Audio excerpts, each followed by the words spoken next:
Bismillahirrahmanirrahim. Assalamualaikum warahmatullahi wabarakatuh. Alhamdulillahirabbil alamin. Allahumma shalli ala sayyidina Muhammad wa ala ali sayyidina Muhammad. Mahasiswa semua yang dirahmati oleh Allah Subhanahu wa taala. Mata kuliah data mining pada kesempatan ini sudah masuk pada pertemuan yang ke-9. Materi yang nanti akan saya berikan lanjutannya adalah mengenai naive bias yang merupakan alternatif teknik pada klasifikasi. Materi ini saya dapatkan dari buku Data Mining. Penulisnya adalah Pang Ning Tan dari Michigan State University. Baik, kita lanjut. Bias classifier itu merupakan probabilistic framework untuk menemukan pemecahan masalah pada klasifikasi, di mana untuk conditional probability-nya adalah rumusnya itu bisa saudara lihat di dalam layar, yaitu P dalam kurung Y dengan syarat memiliki kondisi X, di mana nanti ada probabilitas. P itu berarti probabilitas ya. Nah, ada syarat Y dengan X, ada syarat X, kondisi X, lalu Y. Nah, itu memiliki perbedaan pada pembaginya ya. Kalau di sini jika Y maka X, di sini maka pembaginya adalah yang terakhir ini. Nah, itu nanti conditional probabilitasnya untuk menghitung bias classifier seperti itu. Ini adalah bias teoremanya, ini adalah kondisi probabilitasnya yang semuanya nanti dipakai. Kalau ini sudah didapatkan gitu ya, nanti itu nanti akan dikalikan untuk mendapatkan berapa sih probabilitasnya nanti yang kemungkinan yang terjadi. Sehingga nilainya tidak boleh lebih dari 1 ya, seperti itu. Kalau yang namanya probabilitas pasti nilainya di bawah 1, 0,0 seperti itu. Nah, ini adalah bagaimana penggunaan teorema bias pada classification berdasarkan masing-masing atribut dan kelas. Label variabelnya di sini adalah random. Ya, variabelnya adalah random. Kita memberikan record itu berarti isian datanya tersebut menggunakan atribut X1, X2 sampai seterusnya. Tujuannya di sini adalah memprediksi kelas Y ini. Evade ini adalah klasifikasi ya. Specifically secara khusus kita ingin menemukan nilai dari Y yang memiliki nilai terbesar. Apakah kita bisa mengestimasi probabilitas Y secara langsung dari data? Nah, ini yang akan kita pelajari. Pendekatannya di sini adalah menghitung posterior probability menggunakan bias teorema. Di sini ada maksimum posteriori, yaitu memilih Y yang memberikan nilai maksimal pada probabilitas. Jika terdapat Y, maka ada atribut X1 sampai seterusnya. Di sini ekuivalennya adalah sama untuk menentukan nilai dari Y yang paling besar. Nah, ini. Bagaimana kita memperkirakan probabilitas jika ada atribut X1, X2, di mana nanti labelnya atau Y-nya adalah seperti itu. Bagaimana kita memperkirakannya? Nah, di sini adalah contoh datanya dari pemberian tes record. Yang pertama ada sebuah variabel. Di sini ada pemberian record testnya, refund-nya ini nanti no. Bagaimana kalau refund-nya no? Apakah dia mengalami perceraian? Lalu income-nya itu lebih, ini sama dengan 120 juta, seperti itu. Nah, kita perlu memperkirakan probabilitas evade di sini. Evade di sini adalah untuk labelnya atau kelasnya yes jika kondisinya X, dan jika nanti klasifikasi atau outputnya no, kondisinya X. Nah, kita perlu memperkirakan ini berdasarkan dari datanya, pola datanya, dan juga inputan tes yang masuk. Jika terdapat soal ada refund-nya no, dia mengalami perceraian dan income-nya 120 juta. Nah, in the following, berdasarkan dari pada pola-pola yang ada di dalam record data, kita akan mengganti evade di sini yes by yes dan no by no. Di evade di sini adalah label atau kelasnya yang nanti merupakan keluaran dari setiap atribut yang diinginkan. Apakah nanti diberikan pinjaman maupun tidak diberikan pinjaman, seperti itu. Nah, ini masuk kepada langkah berikutnya, yaitu kita menentukan penggunaan Bayes teorema, yaitu jika bagaimana probabilitasnya untuk kelas atau label yes pada atribut yang ada tiga atribut ya, refund, marital status, dan taxable income. Lalu, nah bagaimana berapa banyaknya atribut yang refund-nya yes? Lalu berapa banyak yang probabilitas yes? Lalu atributnya berapa? Nah ini adalah penggunaan dari teorema Bayes tersebut. Lalu bagaimana kita memperkirakan probabilitas semua atribut yang memiliki label yes dan semua atribut yang memiliki probabilitas no. Nah, ini kita masuk slide selanjutnya. Untuk conditional independence, X dan Y di sini adalah conditional independent yang diberikan pada simbolisasi Z jika probabilitas X, jika terdapat probabilitas dengan atribut kondisi X, berapa banyaknya X di sana, maka ada conditional Y atau label Y yang memiliki conditional independent Z.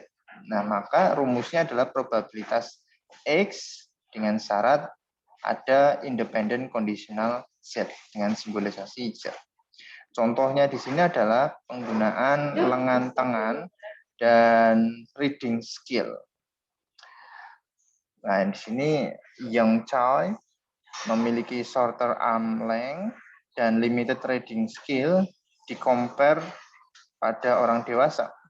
Jika usianya itu tetap, maka apparent relationship between arm length and reading skill, tidak ada kedekatan hubungan ya antara panjangnya lengan dan reading skill-nya.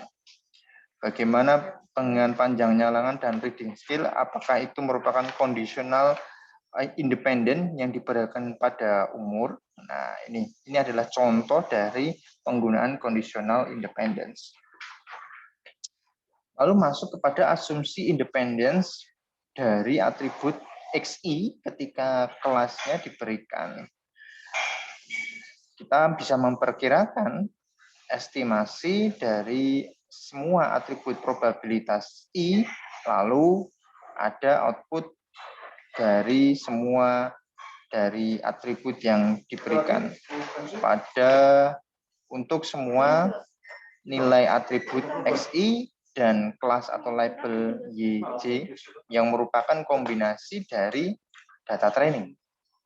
New point-nya adalah klasifikasi pada outputnya, yaitu label atau kelasnya, jika probabilitas YJ ini di-N-kan dengan probabilitas XI dan YJ yang nantinya memberikan nilai yang maksimal.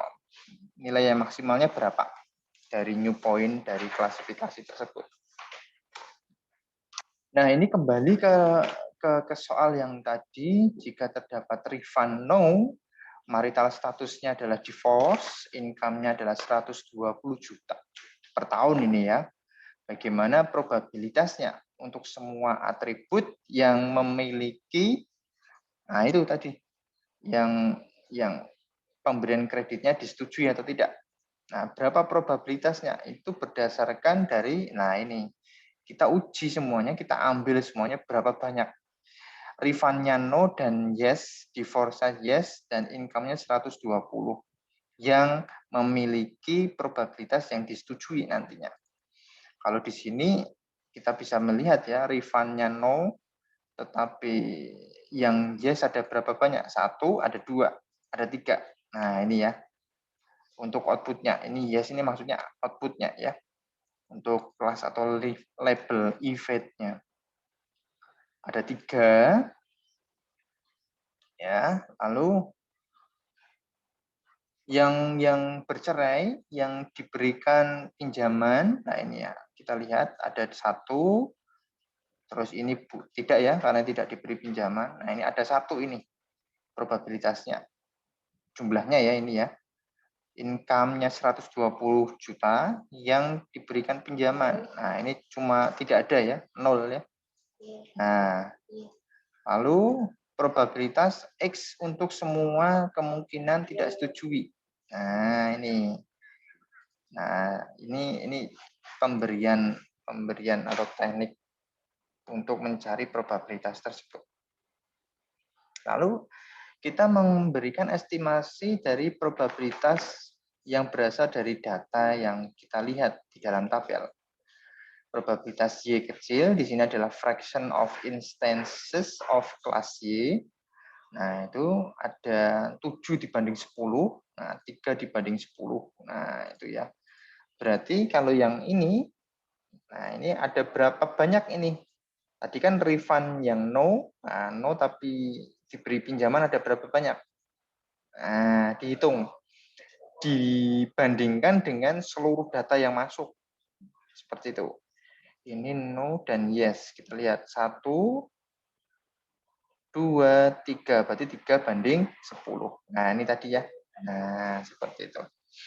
Untuk kategorikal atribut di sini di mana nilai absolut XI sama dengan C adalah angka pada atau jumlah pada instances yang memiliki atribut value XI sama dengan C yang berdasarkan pada kelas Y tersebut. Nah, kelas Y itu berarti dia akan diberi pinjaman atau tidak, gitu ya. Nah, itu tadi yang kita sudah jelaskan. Contohnya di sini adalah statusnya merit, tetapi dia tidak disetujui peminjamannya. Ada 4 yang merit, tetapi 7 ya, dari keseluruhan merit itu ada 7 ya, 7 yang tidak diberikan. Kita lihat nih 7 ini, 7 dapat dari mana? No. Yang no ini ya, 1, 2, 3, 4, 5, 6, 7. Nah, jadi 7 itu berasal dari kelas atau labelnya. Seperti itu. Untuk continuous attribute, discretization-nya, kita membagi pada range into bins atau isinya tersebut. Kita mengganti continuous value-nya menggunakan bin value. Di sini atributnya dirubah berasal dari continuous to ordinal. Ini tipe datanya ya. Probability density estimasinya yaitu yang kita pertama adalah mengasumsikan atribut mengikuti dari normal distribusi. Penggunaan data pada estimasi parameternya untuk distribusinya di sini adalah yang kita gunakan biasanya penggunaan nilai rata-rata dan standar deviasi.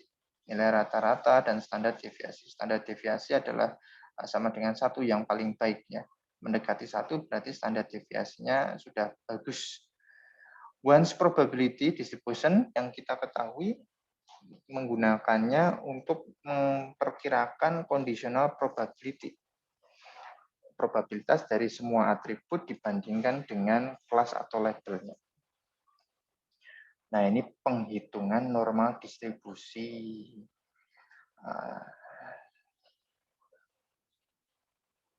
kita lihat perhitungannya adalah 1 dibagi akar 2pi ya, dikuadratkan untuk yang alfa, simbolisasi delta ya. Ini delta ya. Gimana nanti kita kalikan dengan eksponensial 10 pangkat ya.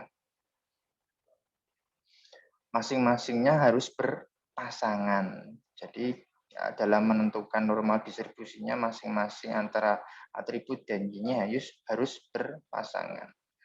Di sini contohnya adalah for income ya, income berarti taxable income, terus kelasnya 0 ada berapa? Jika kelasnya 0, sampel min-nya adalah rata-ratanya 110, untuk variansnya itu 297.975. Nah, ini ditambahkan semua ya untuk variansnya itu. Nah, ini cara penghitungannya. Untuk income yang 120 juta per tahun. Tetapi yang memiliki output tidak disetujui pinjamannya. Nah, ini ya.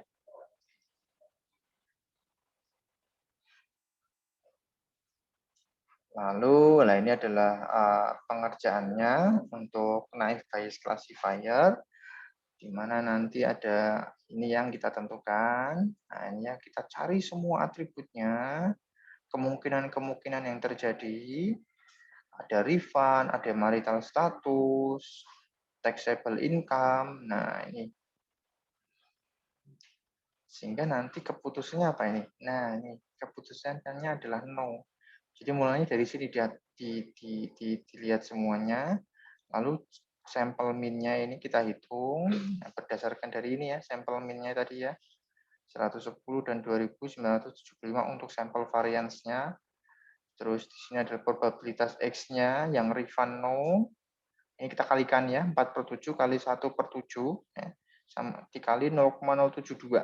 0,072 berdasarkan ini. Nah, ini ya. Untuk probabilitas income yang tidak disetujui. Jadi soalnya adalah 120 juta per tahun yang tidak diberikan pinjaman.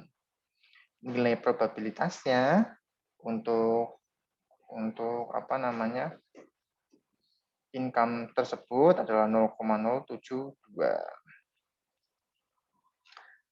Lalu yang yes jika diberikan pinjaman, ini yang divorce dan yes, ini 4 kali 10 pangkat, ini terlalu jauh. Jadi yang lebih besar yang ini. Diambil nilai yang paling besar.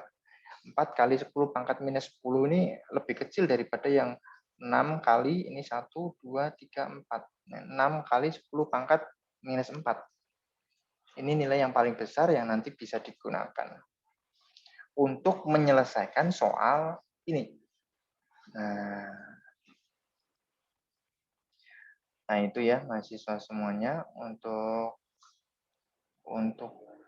contoh soalnya yang bisa saudara pelajari pada naive Bayes classifier yang bisa membuat keputusan dari informasi sebagian berasal dari atribut test record-nya tadi. Sehingga kita bisa mengambil kesimpulan ya, datanya itu ada 10 ya. Datanya itu ada 10. Semakin banyak data yang masuk, kita bisa memperkirakan kemungkinannya juga semakin baik. Karena pola-pola data itu sangat penting pada setiap pembelajaran atau materi kuliah data mining maupun artificial intelligence. Jadi kalau nanti kalian skripsi atau tugas akhir, kok datanya sedikit sekali, biasanya nantinya hasilnya malah kemungkinan bisa tidak baik berdasarkan dari data yang kalian ambil, yang nanti kalian uji melalui record test yang kalian selesaikan dari satu permasalahan yang diamati. Nah, ini kalau merit ya, ini penyelesaian masalah kalau yang merit. Kalau tadi kan divorce, bagaimana kalau yang merit? Nah, ini penjelasannya seperti ini. Probabilitasnya, nah ini ya.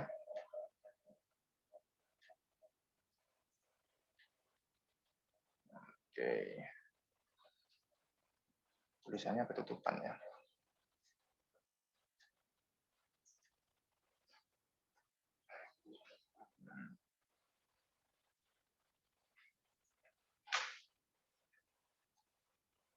Nah, kita tinggalkan contoh soalnya. Apa permasalahan yang ditemukan pada naive Bayes classifier? Jika terdapat satu conditional probabilitas yang nilainya 0 atau 0, maka seluruh ekspresinya menjadi 0. Kenapa seperti itu? Karena kita menggunakan perkalian dalam menentukan setiap kondisi. Itu probabilitasnya nanti dikali antara satu atribut dengan atribut yang lain.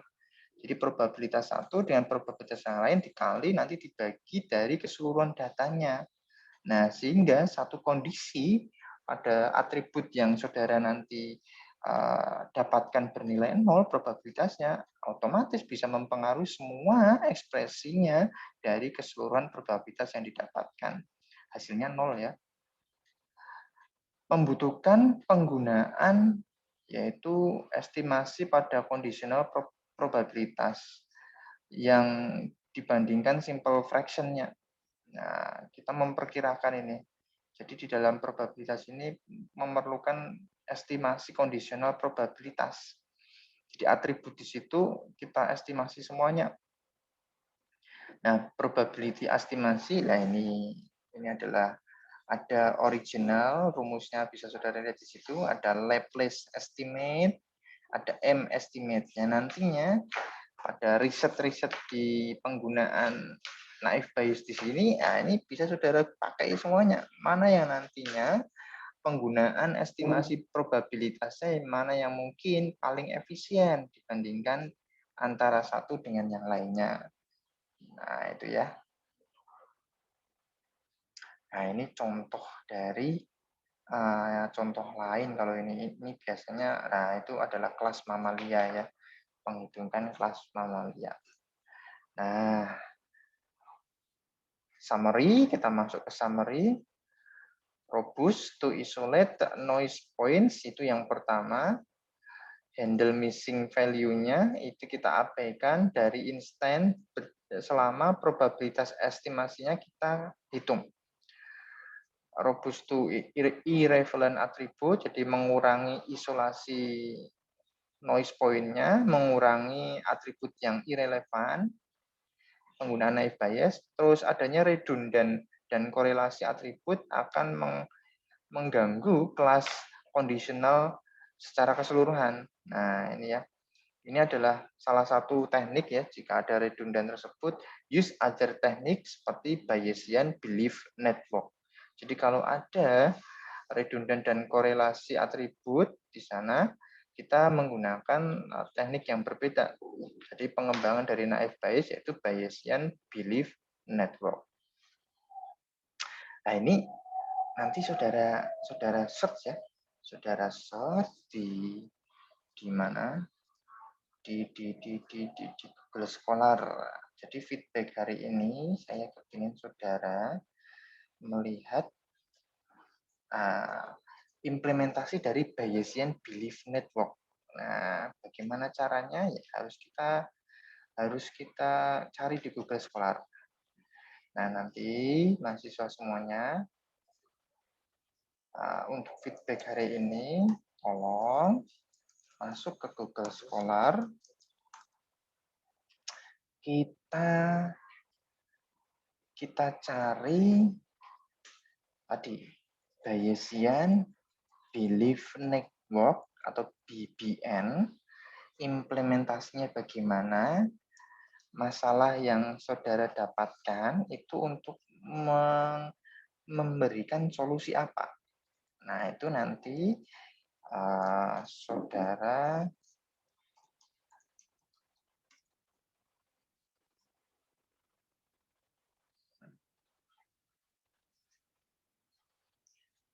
saudara dapatkan di sini.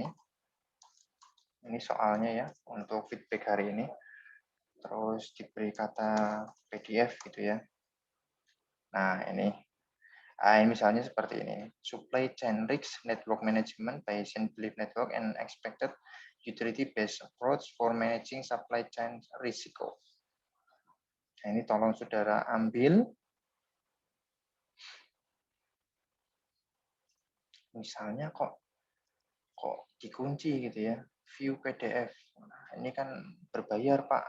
Bagaimana caranya? Ya, kita mengambil jalan lain yang dibuat oleh, nah ini, searching ini, kita ambil DOI-nya atau ininya saja. Linknya di sini, kita paste. Nah, ini kita download. Nah, paper ini kita download, lalu saudara baca. Jadi soalnya adalah implementasi Bayesian belief network ini digunakan untuk apa saja. Silahkan nanti saudara baca satu paper apa implementasi dari Bayesian belief network ini. Yang nantinya kenapa dia menggunakan Bayesian belief network dibandingkan dengan naive Bayes. Karena Bayesian belief network itu adalah pengembangannya sehingga saudara bisa mendapatkan satu nilai, yaitu implementasi dari Bayesian belief network ini cocoknya digunakan untuk apa. Nah, itu nanti silahkan berikan new discussion, nama dan name, lalu jangan lupa linknya ini tadi ya, linknya ini, lalu berikan jawaban saudara. Implementasinya itu untuk apa dan bagaimana tekniknya penyelesaian menggunakan Bayesian belief network. Itu saja feedbacknya untuk perkuliahan hari ini. Di pertemuan yang ke-9, ini adalah hari Kamis. Berarti tanggal 13 Mei, saudara sudah masuk Idul Fitri. Sebelum saya akhiri, saya mohon izin untuk memberikan mohon maaf lahir dan batin kepada semua mahasiswa yang sudah masuk di kelas data mining. Kita ketemu lagi di pertemuan yang ke-10 pada tanggal 20 Mei. Ya, insya Allah kita sudah masuk ke pertemuan yang ke-10, berarti kurang akhir Juni lah, akhir Juni atau awal Juli kita ujian akhir semester. Tetap semangat, jaga kesehatan, jangan sampai nanti saudara melupakan protokol kesehatan, itu yang paling utama, penggunaan masker. Saya masih menggunakan masker. Saya lepas memang, karena saya merekam ini. Kita ketemu besok, 2 minggu lagi, di pertemuan yang ke-10 tanggal 20 Mei. Jangan lupa, new discussion untuk forum diskusi yang nanti saudara harus buat, yang sudah nanti saya sediakan di pertemuan ke-9. Terima kasih, mohon maaf lahir batin, saya akhiri. Assalamualaikum warahmatullahi wabarakatuh.